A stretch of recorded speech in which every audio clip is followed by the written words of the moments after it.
All right, here we are with Hank. We're about to do some food work. So we have his kibble. It's dry right now. I'm gonna add some water to it, just to slow him down so that I can train a little longer with him. So now it looks like this. Well, it's hard to see at an angle. Looks like this, so just like soupy. And then I just use a piece of a cheese stick. I've been working on the same cheese stick the entire time I've been here. So I don't use a lot of cheese stick. I just use like a little chunk of it, and I do it in little pieces. I'm gonna do the same thing I did before. Good boy, that's a good boy. Good boy, Hank. Easy. Wait. So I'm just taking off little tiny bite sizes. Go easy. Good boy.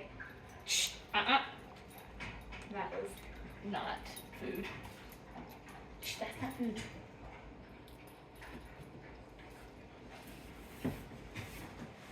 Boy, easy. Easy. So you can see what she's doing with her hand. When she feeds him that treat, she turns the treat away from him so that he kind of rubs her knuckles in the back of her hand. Easy. And then when he's soft and being easy, then she slowly tips the cheese towards him. Okay. That way he's not jumping and snatching it out of her hand. He's having to slowly kind of feel for it until he gets it. Boy. Hank. And then here, she's just working on being able to interact with him in a positive fashion so that he's okay with her being down there next to his food. He's okay taking a break from that, okay? And he's being rewarded and helped knowing that this is an okay thing, that she can get in there and she can be by his food and she can be by him and he doesn't have to be possessive, okay? That he's not gonna go without. There, do you see how he sat back down and went into that relaxed position? Okay, because we've been teaching him that by going into that relaxed position, that gets him what he wants. So the more relaxed and calm he is, the more he's going to get what he wants. Good boy. All right, go for it. Go for it. Hank. He gets a little more excited. Easy. The less food that gets in the bowl, you can see he's starting to get faster and faster. And that's okay. We're just still working on being calm. That was a good boy. So right there, I went to touch the bowl and he backed away and said, oh, go ahead and take it from me. That's fine. You can see I'm just taking little pieces. Boy. Boy. Shh, wait. Wait. Okay. And there you can see she is using a release word a little bit. That okay. Or it could be another word that you used that says go ahead.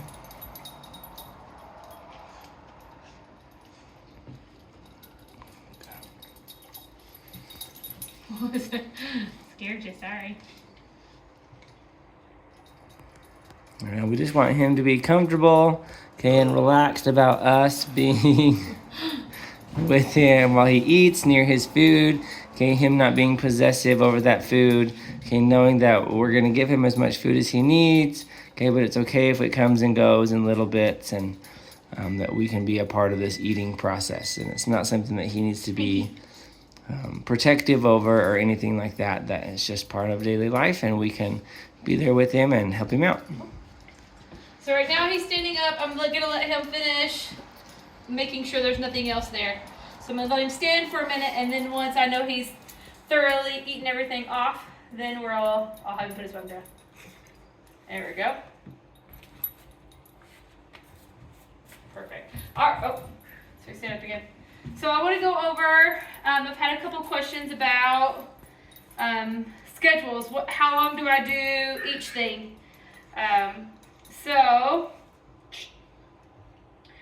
the cool thing about behavioral training is it's ongoing always. It's a never-ending process that you do the entire time the dog's with you. It's a lifestyle change. So depending on what my day looks like, really defines how long I do each thing. It can be anywhere from 2 minutes per an activity to 8 hours, because when you sleep, right, that reflection time at night, that sleeping time, is an 8-hour sleep. So let's say for me, I wake up at 6 o'clock, and I put Hank outside to go play. So I have free play.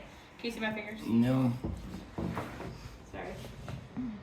So I let Hank out to go play at 6 o'clock when I wake up. Free play. While I get dressed and ready for my day. And then I grab Hank and we go for a training walk. So I want to get closer so you can hear me.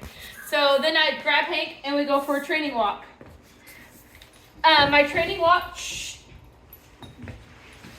depending on how much time I have that day, could be anywhere from 5 minutes to 2 hours, however long I want that training walk to be. And then after my training walk, we're going to come in here, we're going to do reflection while I make breakfast for the entire family and clean the kitchen and get things going. So then he'll sit on the bed for another 2 or 3 hours, or he'll sit on the bed for 2 or 3 hours. And then I need to go to the grocery store, so I'm going to put Hank in his reflection space while I go to the grocery store for however long that looks. You know, if I'm going to Costco, it's going to last longer than if I'm just going to Smith's. And then after I go back to the grocery store, I'm going to put Hank outside to go play while I unload all the groceries. And then, once all the groceries are away, I'm going to go take Hank for another walk, but this time it's going to be a short one because I have to come back and make dinner. So we go for a short walk. I come back in, Hank's on his bed while I cook dinner, get everyone ready, do the dishes, that sort of thing. Then he moves to reflection while I clean up the dishes. Then he's out playing while I get dressed for bed. And then we go for another evening walk because I love walking in the evenings. And then we go to the bed just for 1 minute because I'm tired and ready to go to bed while I go brush my teeth. And then he goes to reflection and we both go to bed.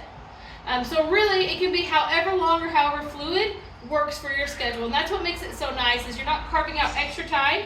You're just working with what you have in that time frame.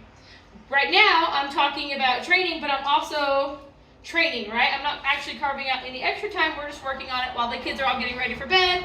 I'm up here training to have him to be on his bed.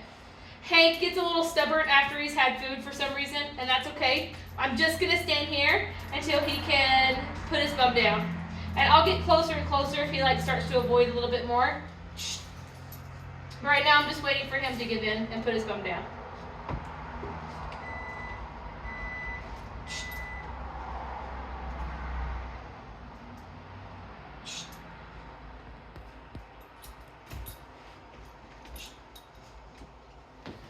And so training can be a lot of work. So you want to make sure once you go to start the bed, I can't stop doing this bed, right? I can't be like, oh, forget it, it's not working, I'm done.